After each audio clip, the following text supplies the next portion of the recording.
ശ്രീരാമനും ശ്രീകൃഷ്ണനും അധർമ്മത്തിനെതിരായ രണ്ട് വിസ്മയ അവതാരങ്ങൾ ഭാഗം 1 ശ്രീരാമ അവതാരം ത്രേതായുഗത്തിൽ അധർമ്മം ലോകത്തെ കീഴടക്കിയപ്പോൾ മര്യാദകൾ പാലിക്കുന്ന ഒരു മനുഷ്യനായി മഹാവിഷ്ണു ഭൂമിയിൽ അവതരിച്ചു. അതാണ് ശ്രീരാമൻ. ഒരു മകൻ, ഒരു ഭർത്താവ്, ഒരു സഹോദരൻ, ഒരു രാജാവ് എന്നീ നിലകളിൽ എങ്ങനെ ജീവിക്കണമെന്ന് അദ്ദേഹം ലോകത്തിന് കാണിച്ചു തന്നു.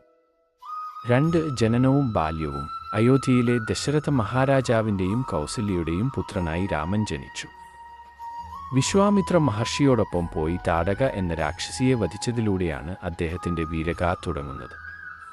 ജനകപുരിയായ മിഥിലയിൽ വെച്ച് ശിവധനുസ് തകർത്ത് സീതാദേവിയെ വിവാഹം കഴിച്ചതും ഈ കാലഘട്ടത്തിലാണ്. 3 വനവാസം. ഏറ്റവും വലിയ ത്യാഗം. അഭിഷേകം നടക്കാനിരിക്കെ തൻ്റെ ചിറ്റമ്മയായ കൈകേയിയുടെ ആഗ്രഹപ്രകാരം രാമൻ 14 വർഷം വനവാസത്തിന് പോയി.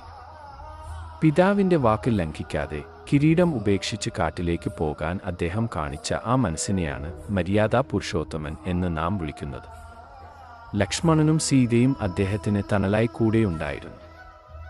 4 യുദ്ധവും രാവണവധവും. പഞ്ചവടിയിൽ വെച്ച് രാവണൻ സീതയെ തട്ടിക്കൊണ്ടുപോയി. സീതയെ അന്വേഷിച്ചുള്ള യാത്രയിൽ ഹനുമാനുമായും വാനരപ്പടയുമായും അദ്ദേഹം സഖ്യമുണ്ടാക്കി.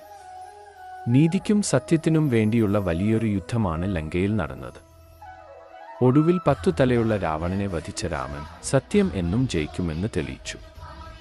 വനവാസം കഴിഞ്ഞ് തിരിച്ചെത്തിയ രാമൻ്റെ ഭരണം രാമരാജ്യം എന്ന പേരിൽ ഇന്നും അറിയപ്പെടുന്നു. ഭാഗം 2 ശ്രീകൃഷ്ണ അവതാരം. ത്രേതായുഗം കഴിഞ്ഞ് ദ്വാപരയുഗത്തിൽ വിഷ്ണു ഭഗവാൻ 8ാമത്തെ അവതാരമായ കൃഷ്ണനായി അവതരിച്ചു. രാമൻ മര്യാദകൾ പാലിച്ചപ്പോൾ കൃഷ്ണൻ സാഹചര്യങ്ങൾക്ക് അനുസരിച്ച് തന്ത്രങ്ങളിലൂടെ ധർമ്മം സ്ഥാപിച്ചു.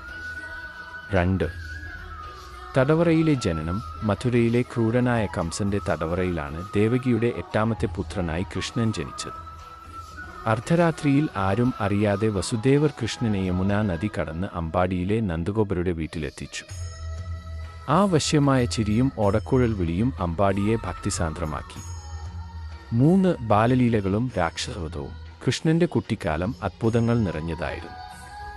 വെണ്ണ കട്ടതും കാളിയനെ അടിച്ചമർത്തിയതും ഗോവർദ്ധന പർവ്വതം ഉയർത്തിയതും എല്ലാം ഇതിൽ ഉൾപ്പെടുന്നു. കംസൻ അയച്ച ഓരോ രാക്ഷസന്മാരെയും കൃഷ്ണൻ നിഷ്പ്രയാസം വധിച്ചു.